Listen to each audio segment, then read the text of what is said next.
Ванка, ето сега ни се отдаде възможност да си обясним физикално процеса.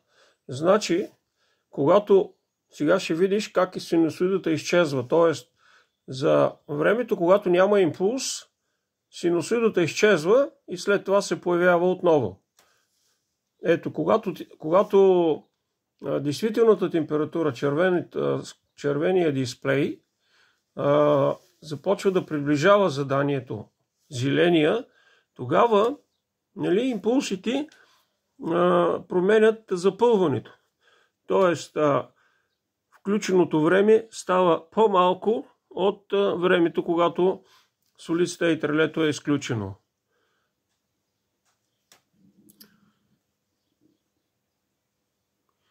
Ето.